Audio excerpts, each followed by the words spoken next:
selalu ada blessing in disguise. Kayaknya ada gosip keluar di sana, katanya saya dimarahin sama Ibu Widya.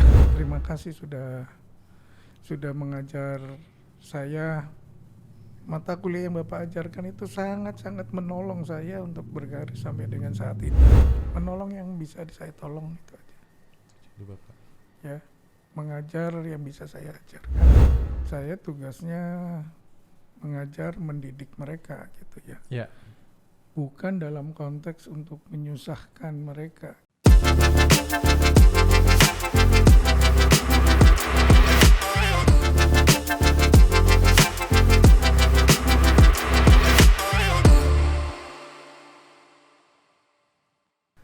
Oke, kembali lagi di Binus Podcast. Kali ini saya sudah kedatangan tamu yang luar biasa, yang pasti nanti bisa berbagi cerita.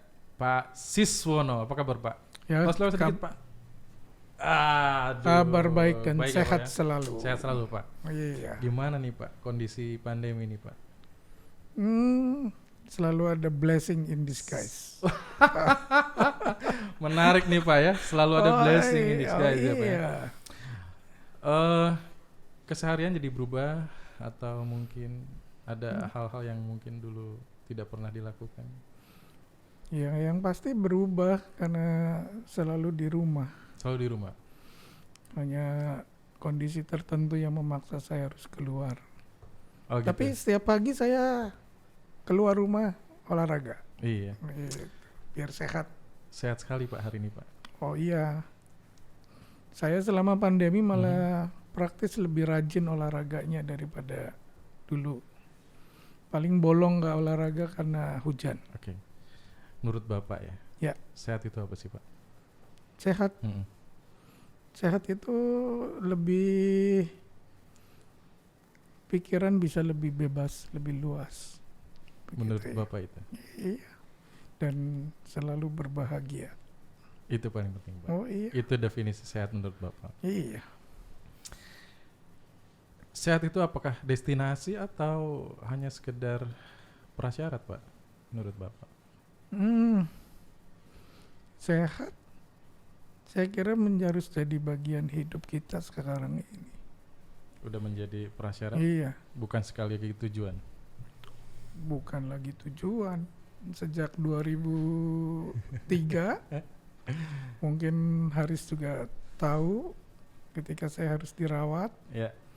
Ya, sejak itu saya praktis sudah mulai hidup sehat. Walaupun setelah 2003 9 tahun kemudian kejadian lagi, mengingatkan lagi saya karena saya diberi kesempatan ini mungkin bukan kedua, ketiga barangkali ya. Oh iya, Kesempatan Pak. ketiga. Kesempatan pertama kan diberikan kesempatan kedua tahun 2003. Ya. 2012 itu kan kesempatan ketiga buat saya sampai sekarang. Saya sempat shock juga sih Pak dengan berita Bapak ya. Di satu sisi saya sangat mengenal sekali Bapak gitu ya. Orangnya sangat humble, easy going gitu ya. Ketika ngajar pun juga, wah, terus tiba-tiba dengar Bapak jatuh sakit segala macam. Wah, ini ada apa nih gitu ya. Tapi mungkin ada hal yang Tuhan juga tahu kali ya. Ada tujuan tertentu yang akan diberikan ke Pak Sis kali ya Pak ya. Ya, saya dengar waktu pertama kali kebetulan sakit. Saya belum lama, baru 1-2 hari sebelumnya habis bertemu dengan almarhum Bu Widya. Ya. Ngobrol. Lalu kayaknya ada gosip keluar di sana, katanya saya dimarahin sama Ibu Widya. Setelah itu Pak. Gosipnya gitu Pak. Padahal ngobrol biasa aja, urusan pekerjaan begitu ya. Lalu ya saya sakit bukan karena urusan itu. Ya, paham Pak, paham. Ya, karena gaya hidup saya yang ya mungkin nggak gitu teratur. Walaupun orang melihatnya saya teratur, tapi lebih ke pola makan saya yang nggak teratur. Tapi serius loh Pak, Bapak ini kelihatan seger Pak. Saya nggak tahu masa pandemi ini kayaknya membuat Bapak lebih happy, lebih seger gitu ya di masa sekarang ini. orang-orang khawatir gitu ya dengan istilahnya kalau orang di situasi yang zaman kesakitan gini ya Pak ya, yang Iya. mengharapkan orang selalu ketakutan dan hal ini gitu ya. Kan tadi Tetapi- saya di awal bilang, Mhm. pikiran yang bebas, pikiran yang nggak perlu terlalu terbebani dengan segala macam membuat kita jadi lebih sehat lah. Luar Karena biasa. orang kan selalu mengatakan bahwa orang sakit lebih karena faktor dari stres, Oke, dan stres itu dimulai dari pikiran gitu. setuju Pak. Makanya Setuju. pikiran harus bebas dari ini. Ya, keyakinan saya bilang kesusahan sehari cukup sehari. Oh gitu ya Pak ya. Betul kan? Betul. Jadi betul. saya mengimani aja apa yang mengimani dan mengamini apa yang menjadi keyakinan sesuai keyakinan saya. Oke. Gitu. Oke. Pak, apa kabar Pak Blue Jacket Pak? Hmm. Blue Jacket. Aduh. Ya, kayaknya nggak semua orang tahu Blue Nah, Jacket itu sekarang Pak, ini. itu Pak. Saya penasaran dengan Bapak nih. Apa Aduh. kabar Blue Jacket Pak? Blue Jacket. Kalau kondisi saat ini saya nggak tahu persis. Oke. Tetapi teman-teman Blue Jacket saya masih tetap ada dan kita masih sangat intens berhubungan. Nah, mungkin Bapak bisa cerita sedikit Pak, sebenarnya apa sih Blue Jacket itu? Tiba-tiba saya langsung dari kesehatan ke Blue Jacket gitu ya. Ya kalau saya pernah dengar juga, bahkan saya juga pengen gabung di Blue Jacket itu Pan. Cuman kayaknya otak saya nggak nyampe Pak gitu ya. Sampai saya antri-antri malam-malam gitu ya, ikut-ikut program ini gitu ya. Ya, Ah, Blue Jacket itu menjadi kenangan yang sangat luar biasa buat saya sih. Saya mulai bergabung di Blue Jackets itu tahun berapa? 88 berarti. Oke. Mungkin supaya nggak terlalu bingung, Blue Jackets itu satu buah panggilan Panggilan ya. yang diberikan kepada asisten-asisten di laboratorium software Mhm. gitu ya. Kalau sekarang sebutnya apa? Software Laboratory Center ya. Oke. Ya pada tahun 88 itu saya sebetulnya boleh dikatakan saya bergabung sebagai anggota Blue Jacket itu terlambat. Dan disebut Blue Jacket karena setiap asisten saat itu selalu menggunakan jaket warna biru. Oh, oke. Makanya selalu disebutnya Blue Jacket. Blue Jacket ya. Kita nyebutnya sekarang BJ. Nah, ya BJ, Blue Jackets. Dan sepertinya asisten sekarang udah nggak pernah lagi pakai Blue Iya. Jackets. Tapi legend loh Pak itu Pak. Serius Ya. Pak. Itu legend sekali. Jadi kalau orang pakai Blue Jacket tuh kayaknya wah ini kelasnya beda ini. Ini bener banget nih kelasnya. Pokoknya kayaknya orang tuh pengen berbondong-bondong masuk ke sana Ya. gitu ya Pak ya. Ya karena memang pada masa itu tidak terlalu banyak ya unit-unit yang bisa mengajak mahasiswa bergabung. Iya betul. Selain Blue Jackets, lalu di akuntansi maupun di hardware. Mhm. Paling hanya 3 ini yang bisa yang dimasuki oleh mahasiswa untuk bergabung ke BINUS Oh, oke. saat Oke. itu. Ya. Sampai ini Pak, saya pernah lihat ada slogannya Pak. Masih inget Pak slogannya Pak? Selalu Itu ingat. menarik Pak. Slogannya ya dibilang lucu juga. Ini dibilang serius juga. Bener mungkin ya Pak ya. Ah, yang Masih ingat, diingat Haris apa nih? Yang Pokoknya yang paling bener adalah Blue Jacket gitu. Oh, itu kita sebutnya the rule. Oh, the rule ya. Rule Oke. number 1. Oke. Ya, Blue Jacket is rule number 1, assistant can do no wrong. Ya, Oke. Rule number 2, if assistant wrong, see the rule number 1. Wah. Itu sama kayak wanita Pak. Ya, pokoknya ya mungkin wanita selalu juga. benar gitu ya. Selalu benar. Kan selalu turn right. Mhm. Nah, gitu, bukan turn left. Mhm, mhm, mhm. Kalau turn left yang baperan. Oh, gitu ya Pak ya. Nah, itu banyak kalau di grup-grup WA gitu kan yang baper gitu kan cepet left. Oh gitu. Oke. Baik Pak. Itu kenangan Bapak ya untuk artinya sebenarnya sini ya bicara tentang Blue Jacket itu sendiri ya Pak ya. Bagaimana sih perannya Bapak di sana gitu ya sehingga Blue Jacket ini menjadi ya justru melahirkan gitu ya mahasiswa-mahasiswa yang kalau dilihat dari zaman itu juga mungkin sampai sekarang sejarah itu ada selalu menjadi juara gitu ya di kompetisi atau perlombaan, bahkan kalau lulusan yang pernah di Blue Jacket itu cepat dapat kerja gitu Pak ya. Nah Bapak bagaimana Pak perannya waktu itu ya Pak? Memang sebagai asisten di lab software pada waktu itu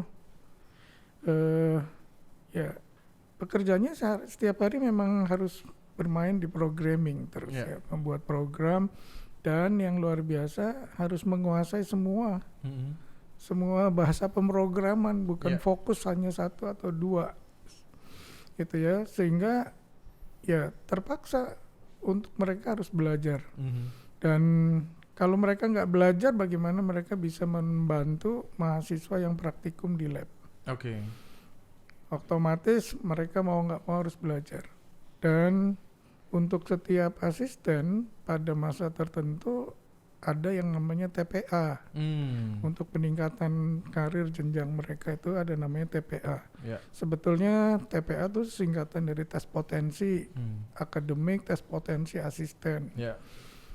Tetapi karena TPA ini menjadi semacam momok bagi para asisten pada masa itu, mereka bikin pelesetan tuh akhirnya.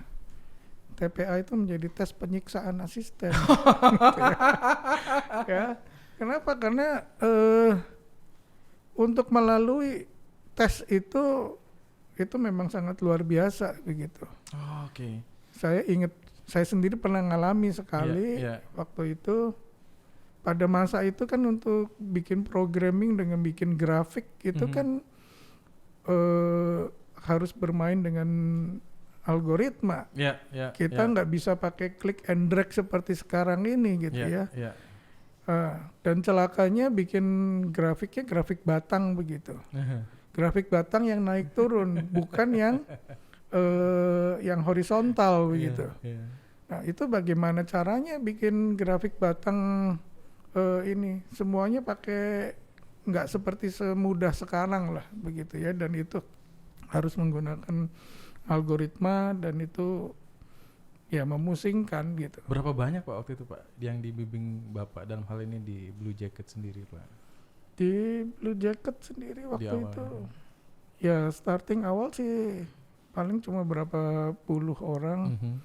Lalu terakhir saya di Blue Jacket tahun berapa ya, 98, pas lagi rame-ramenya negara kita itu.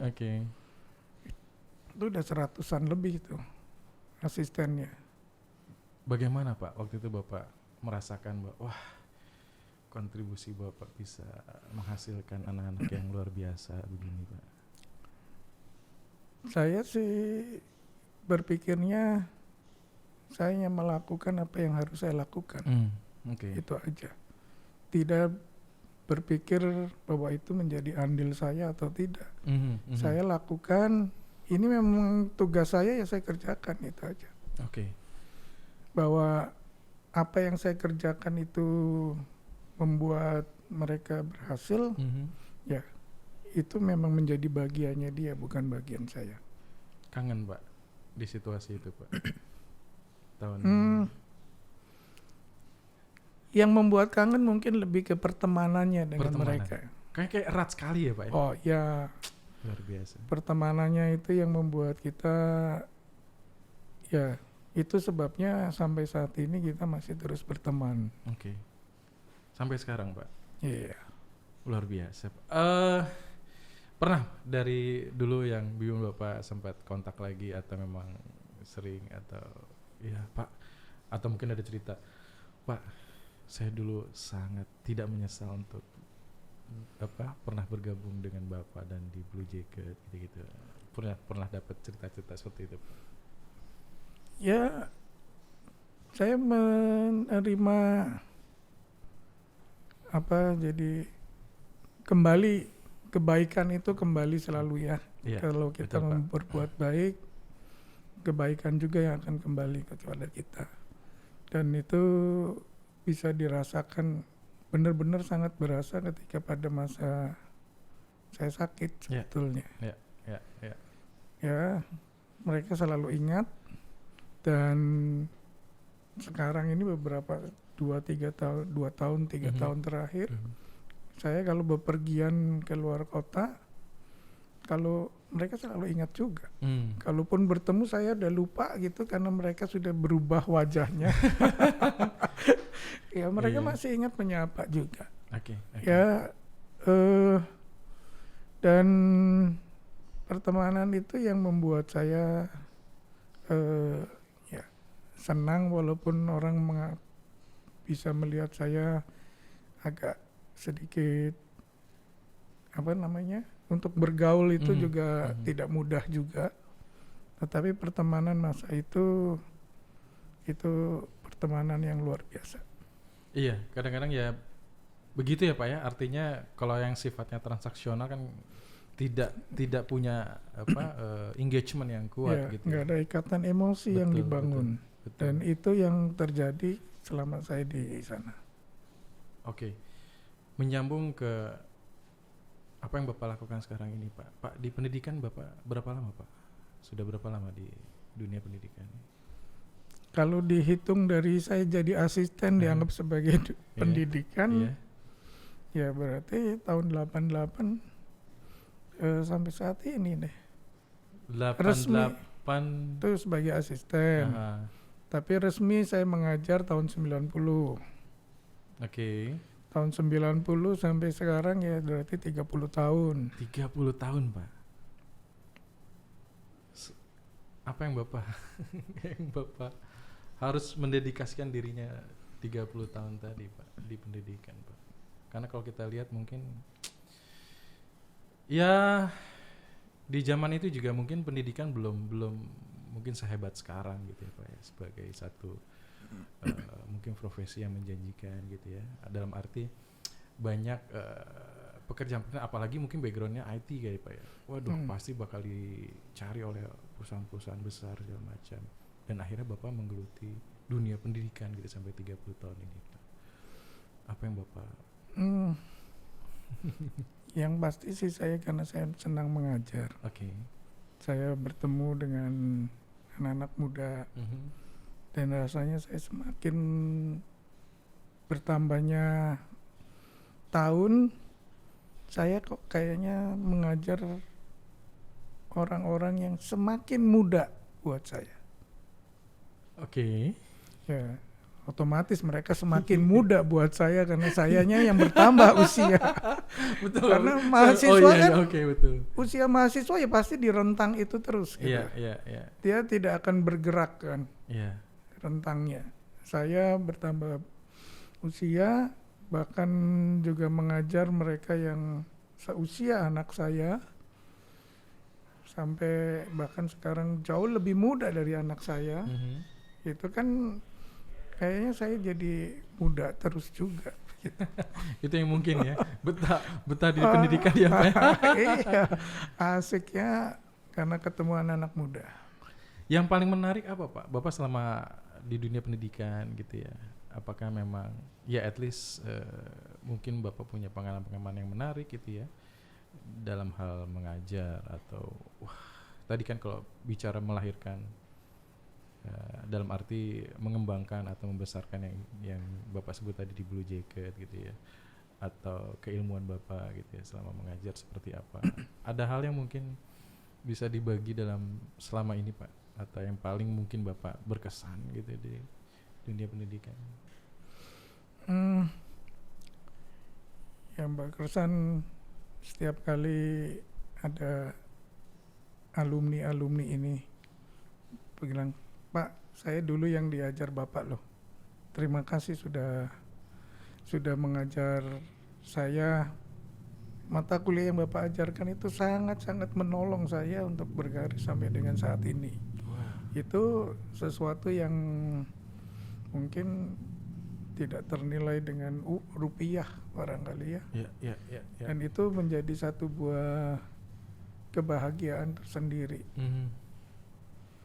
Gitu. Dan itu ya beberapa mahasiswa yang dulu bahkan yang mereka ingat saya kadang-kadang yang mereka ingat bukan cuma mata pelajaran yang saya berikan, mereka jauh lebih banyak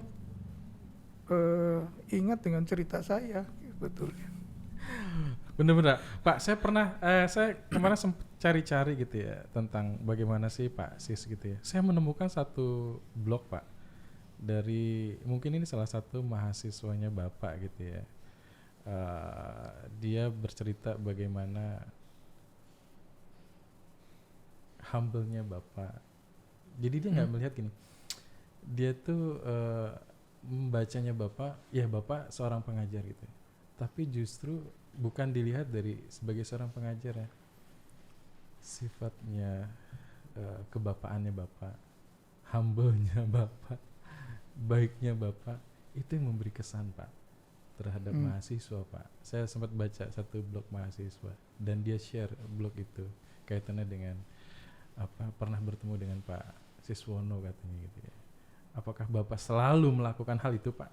Bahwa tidak hanya sekedar mengajar gitu ya, tapi justru bagaimana kita memberikan kenyamanan kepada mahasiswa selayaknya Bapak dengan anak mungkin ya Pak ya, memberikan bimbingan dan sebagainya. Apakah itu selalu diterapkan dalam selama Bapak berkarir di dunia pendidikan ini Pak?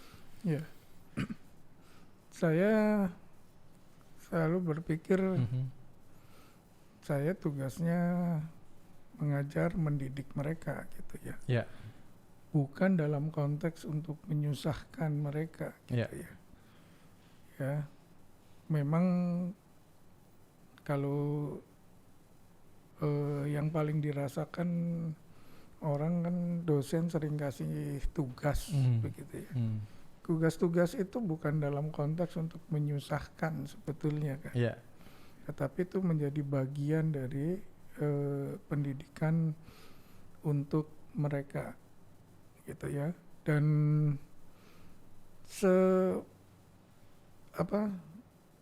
sebisa mungkin saya selalu memberikan bantuan apa yang mereka perlukan.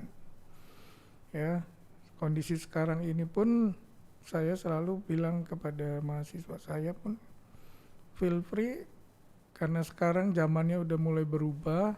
Saya berikan kontak saya punya grup mahasiswa sendiri, itu silakan kalian manfaatkan sebagai bagian dari komunikasi dengan saya. Dan saya mengatakan kalau kamu WA relatif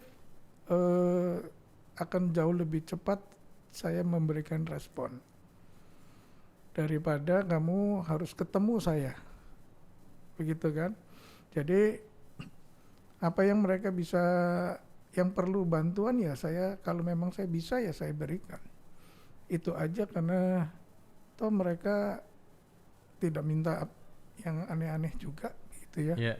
Ya. Nih Pak, dia di blognya di sarapanbagijiwa.blogspot.com ya Pak ya. Jadi dia bikin blog untuk bisa menginspirasi. Dia nulis Kamis 27 September 2007 Pak. Jadi seorang dosen, seorang Siswono judulnya Pak. Saya bacain sedikit ya Pak ya. Akhirnya mata kuliah ini tiba, yaitu analisa sistem informasi. Dosen itu berjalan Mbak Profesor, dia bilang gitu Pak. Memakai kacamata, dari raut mukanya saya memastikan bahwa dia berkarakter humoris, humble dan baik. Setelah memperkenalkan dirinya, aku baru tahu kalau beliau adalah Kajur Pak, sistem informasi bernama Siswono. Sudah beberapa tahun bekerja sebagai dosen tetap dan mantan BINUS juga, dia bilang begitu. Setelah kenal lama, aku semakin tahu kalau di BINUS itu sedikit dosen yang benar-benar menguasai materi, namun beda dengan Pak Sis yang smart katanya. Terlebih materi analisa siswa ini mata kuliah cukup baru dengan menggunakan metode rasional Rose, betul ya Pak ya, dan menggunakan Visio sebagai tools, sehingga dosen benar-benar memerlukan analisa dan pemahaman yang baik untuk mata kuliah ini sehingga mahasiswa dapat dengan mudah dan mengerti. Pak Sis, ini termasuk dosen favorit saya katanya. Bukan karena saya selalu dapat nilai cukup tinggi, tapi cara pengajarannya yang jelas, padat, dan tidak bertele-tele.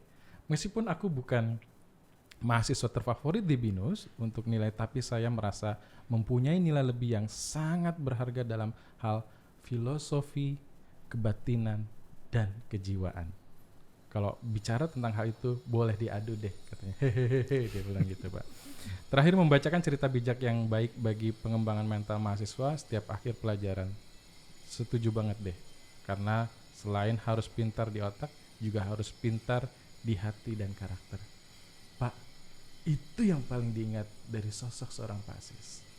Saya yakin ini bukan masalahnya bahwa Pak Sis hanya sekedar pada saat Pak Sis mengajar, tapi saya yakin juga ini sudah memang pembawaan Pak Sis dalam hal bagaimana pendidikan anak serta bagaimana dia merasakan ada pengalaman yang menarik dari Pak Sis. Makanya saya datang atau saya undang Pak Sis untuk kesini, Pak. Demikian, Pak, yang dirasakan, Pak, dari. Terima kasih. Saya cuma bisa berterima kasih bahwa apa yang saya lakukan bisa diterima, bisa diingat, dan itu berguna buat kehidupannya. Di situasi pandemi ini, Pak, mungkin touch dengan student juga mungkin tidak terlalu seperti halnya mungkin kayak di kelas dia bisa merasakan kehangatan segala macam. Bagaimana Pak Sis menghadapi hal ini, Pak? Apakah memang punya hal-hal yang tadi bisa memberikan bahwa jarang ruang waktu itu tidak menyurutkan bahwa saya adalah saya, Pak? Bagaimana bisa sampai saat ini, Pak, dengan kondisi sekarang? Pandemi ini yang saya pikir dengan mahasiswa itu lebih justru memberi kemudahan komunikasi aja sih. Kesempatan mahasiswa berkomunikasi dengan saya itu mungkin jauh lebih diperlukan buat mereka. Ya. Walaupun kadang-kadang saya bingung juga kalau mungkin saya agak sedikit berbeda dibandingin di awal-awal saya mengajar. Ya. Waktu di awal mengajar kan saya relatif masih sangat muda. Saya nggak pernah mau ngasih kontak saya. Ya, tapi setelah usia semakin bertambah, saya pikir komunikasi mereka bisa lakukan kapan saja ya dengan cara saya memberikan nomor WA saya gitu ya. Nomor WA, email, silakan kamu komunikasikan apa yang menjadi pertanyaan Anda ke saya gitu ya. Jadi saya membuka diri untuk itu saja. Selebihnya kalau mereka mau mengajak diskusi, ya udah saya bukakan Zoom aja untuk mereka. Di luar Ya. dari rutin Iya. atau enggak memang Di jadwalnya luar sudah rutin. ada ya? Wow. Kadang-kadang kan khususnya kayak yang di awal-awal pandemi itu kan kita belum ya terkaget-kaget semua begitu ya. Ya kita belum punya Zoom yang bisa rame-rame begitu ya. Ya saya pakai Microsoft Teams saja untuk bertemu dengan mahasiswa saya. Walaupun jadwal perkuliahannya itu disebutnya GSLC, artinya kan nggak perlu Vicon. Saya tetap memaksakan diri untuk kita harus pakai Vicon. Karena gimana pun juga kalau GSLC kan tidak ada komunikasi lebih jauh gitu ya. Saya tetap membuat Vicon dengan ya dengan pakai Microsoft Teams. Kalau sekarang saya sendiri punya Zoom yang berbayar sendiri gitu ya, saya bisa manfaatkan itu tetap berkomunikasi. Khususnya mungkin yang paling banyak ini adalah mahasiswa bimbingan yang memanfaatkan itu. Ya udah 1 jam saya sediain waktu dengan mahasiswa bimbingan, diskusi selesai ya udah. Ya. Oke. Eh, menarik Pak sebenarnya apa yang disampaikan tadi ya. Kalau saya gali tadi Bapak tidak bicara tentang masalah teknis itu ya, tapi bagaimana memanusiakan manusia ya dalam hal mengajar kalau saya lihat gitu ya. Bahwa ya berbagai macam cara, hal apapun ketika kita bisa berkomunikasi gitu ya, dan bisa memberikan apa yang menjadi kebutuhan, ya mungkin itu yang bisa diberikan gitu Pak. Pak, selama Bapak mengajar, apa sih yang Bapak telah berikan gitu ya? Ya dari perspektif manapun lah ya, mungkin keilmuannya Bapak gitu ya. Atau kalau saya tadi bicara tentang apa ke apa anak salah satu mas yang mengagumi Bapak tidak secara keilmuan, kayak saya pikir mungkin atau anaknya melihat bahwa ya keilmuan ya sudah lah, tetapi keilmuannya tidak cukup gitu ya, tapi ada hal yang dia dapatkan. Apakah memang itu menjadi salah satu juga kontribusi dalam hal bagaimana harus mengajar dan sebagainya, atau mungkin ya ada hal lain mungkin yang bisa di-share apa yang Bapak sudah berikan Pak atau kontribusikan gitu Pak? Pendidikan itu tidak melulu bicara soal knowledge dari mata kuliah gitu ya. Yeah. Tetapi bagaimana membuat setiap mahasiswa itu bisa menjalani kehidupannya di masa akan datang. Karena mahasiswa kan kita mempersiapkan mereka untuk masa depan. Yeah. Jadi dan masa depan itu tidak melulu dibentuk oleh keilmuan saja. Ya. Dan keilmuan memang sesuatu yang penting, memang wajib. Oleh sebab itu ada ujian, ada tes seperti itu dan tugas, dan tetapi kesempatan untuk membentuk, mempengaruhi mereka memahami bagaimana menjalani kehidupan itu tidak akan pernah diperoleh di manapun. Dan ketika saya mengajar ya kadang-kadang disisipkan dengan apa ya, kalau tadi dikatakan filosofi ya mungkin boleh juga gitu ya. Itu yang saya alami ya, hidup. Apakah itu pemaknaan dari fostering empowering yang ada di dalam diri Bapak nih Pak? Ya mungkin bagian itu kalau boleh disebut itu bisa jadi, karena dengan membentuk karakter mahasiswa itu kan artinya membangun negeri ini juga menjadi lebih baik gitu ya. Dan negeri ini pun memang membutuhkan banyak orang-orang baik gitu ya, yang mau juga membagikan kebaikan kepada orang lain gitu ya. Satu hal lagi Pak, Bapak tahu BNTRC ya Pak ya? Oh ya, tahu. Saya waktu awal masuk Pak, saya mau bergabung di situ Pak. Jam 3 pagi Pak, saya antri di belakang Syahdan Pak untuk bisa jadi anggota BNTRC itu Pak. Ini BNTRC atau BNCC? BNCC Pak, sorry. BNCC ya, Bina Nusantara Computer Club. Oh ya benar, Bina Nusantara Computer Club. Saya jam 3 Pak udah nongkrong Pak untuk bisa gabung di situ Pak. Dan akhirnya nggak kuat Pak. Pada sudah dapat terus ikut tes-tesnya nggak bisa Pak. Kayaknya saya nggak di situ. Nah salah satunya BNCC juga kan jika bakal Bapak untuk sebuah komputer club kan Pak.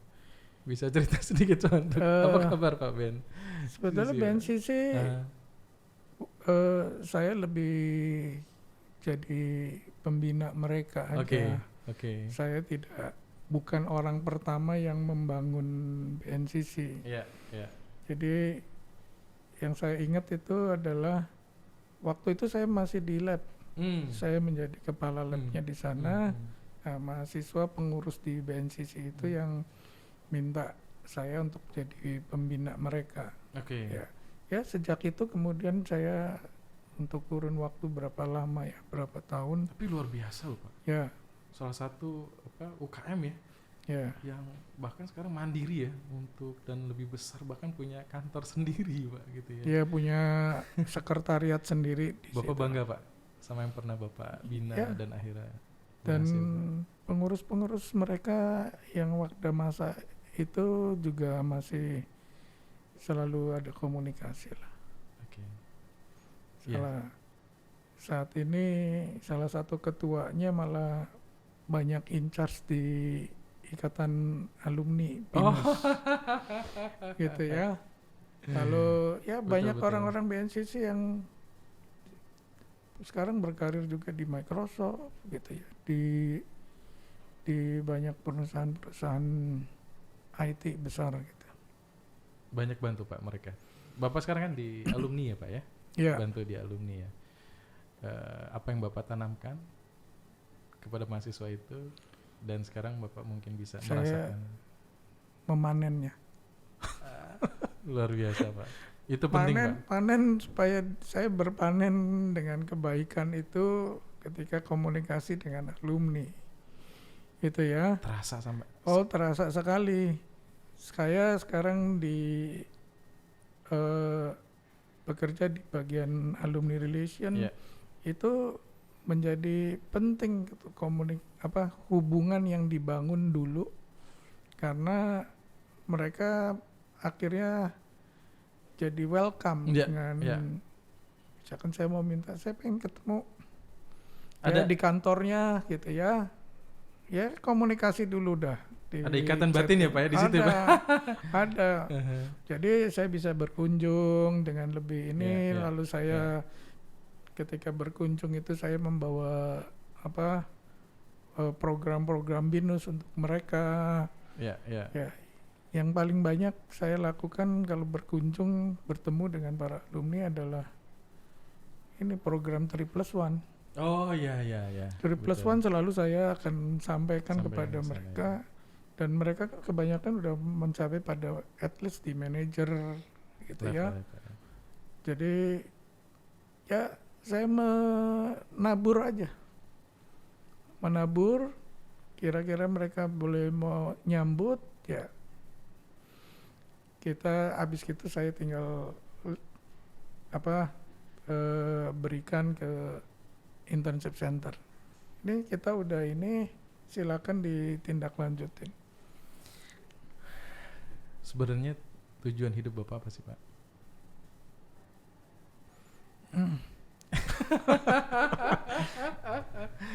Saya dengar tadi, sebenarnya Bapak punya tujuan hidup apa Pak?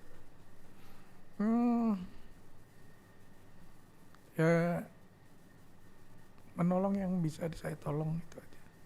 Hidup Bapak. Ya, mengajar yang bisa saya ajarkan, dan semakin bertambah usia akhirnya saya sadari ya hidup ini kalau tidak diisi dengan sesuatu yang baik, lalu buat apa? Karena hidup ini bukan sekedar untuk mencari material, Ya. tetapi pada akhirnya selalu kan mau mencapai sebuah kebahagiaan. Dan kebahagiaan itulah, untuk mencapai itu kan tidak dengan melakukan sesuatu yang tidak baik. Karena Ya. kalau perbuatan yang tidak baik kan tidak akan memberikan, ya istilahnya kita menabur angin akan menuai badai, katanya begitu. Tadi bicara titik balik ya Pak ya. Tadi kan Bapak sempat titik balik. Kira-kira titik balik Bapak dalam kehidupan pada saat apa Pak? Saya tidak ingat persis sih. Titik baliknya ya pada saat dimana saya merasa semua jalan buntu. maknanya dalam banget sih. Iya, semua jalan buntu karena ada masalah, gitu ya. Kayak ibarat itu di depan ada lautan luas yang nggak bisa saya seberangi, sementara di belakang ada banyak gerombolan musuh yang menyerang gitu. Dan itu Saya sudah terjadi di Bapak. ya, Pernah terjadi. pernah. Dan itu menjadi titik baliknya Bapak sehingga Bapak bisa sampai sekarang ini gitu. Ya, Menarik Pak.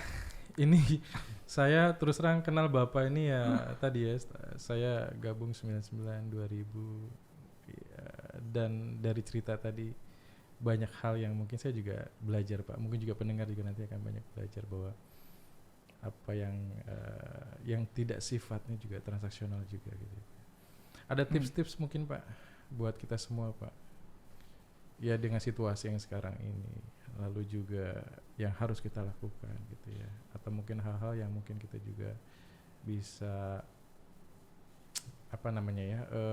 mengambil lah ya apa yang mungkin pernah Bapak lakukan sebagai pegangan dalam hal kita menjalani sehari-harinya kita Pak. Apa yang kita dapatkan saat ini nggak perlu disesali juga, gitu ya. Apa yang kita jalani saat ini itu adalah apa yang kita sudah lakukan yang lalu. Dan kalau orang yang meneruskan apa yang kita kerjakan itu jauh lebih berhasil, itu juga nggak perlu membuat kita jadi iri hati karena itu, ya, karena itu masanya memang berbeda. Sehingga saya punya satu buah quote sebetulnya, karena sejarah selalu membuktikan setiap orang ada masanya. Tetapi setiap masa juga ada orangnya. Setiap masa ada orangnya. Jadi setiap orang ada masanya sendiri. Dan setiap masa, setiap zaman selalu ada orang. Orang yang melakukan sesuatu. Dan itu bisa juga dilihat di Binus ini gitu. Di awal-awal almarhumah Bu Widya, itu masanya Ibu Widya. Tapi setelah itu masanya Prof. Geran. Itu ada, setiap masa kan selalu ada orangnya, ada. Sekarang masanya Prof. Har. Dan saya yakin itu juga tidak akan terus menerus. Nanti saatnya nanti akan ada orang yang lain juga di masanya. Dan itu sebuah sejarah yang membuktikan. Kita tidak akan pernah selamanya kan di situ. Jadi filosofinya Tutwuri Handayani itu memang menjadi sebuah kenyataan. Ya kita ini berbahagia aja ketika yang melanjutkan kita jauh lebih berhasil. Pemaknaannya dalam sekali Pak.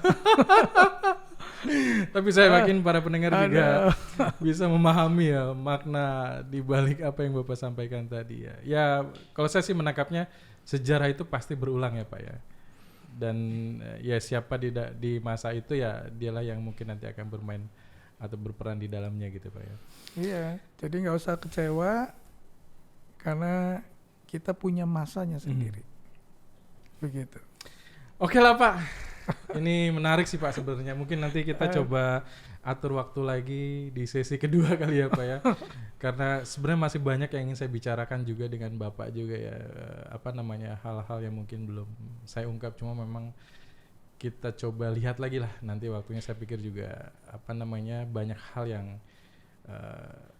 tadi Bapak sampaikan ini juga memberi inspirasi buat kita Pak.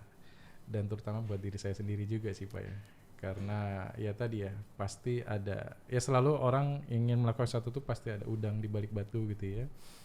Dan ya pemaknaan itu pun juga sepertinya apalagi sekarang tadi yang Bapak sampaikan tadi sebenarnya itu tidak berlaku untuk hal itu gitu ya. Dan apa yang kita tanam ya itulah yang kita akan tuai gitu ya Pak, kurang lebih ya. Baik Pak Sis, terima kasih banyak. Luar biasa saya Terima dapat tamu kasih. Pak Sis di Binus Podcast kali ini. Saya yakin Pak Sis juga selalu sehat selalu Pak. Terima kasih. Dan juga keluarga terutama juga Pak. Ya. Bahagia terus Pak. Saya yakin di ke depan kita bisa ngobrol banyak lagi tentang Pak Sis itu sendiri Pak. Baik, terima kasih. Terima kasih banyak. Sampai ketemu lagi di Binus Podcast berikutnya. Oke Pak. Waduh, ini ada saya thanks dari Binus Pak. Pribadi ke Bapak gitu ya. Bukan sebagai apa namanya unit yang mungkin Bapak lakukan Pak. Ini Terima mau kasih difoto dulu atau langsung aja atau di capture? Oh ya ada, oke. Thank you Pak Sis.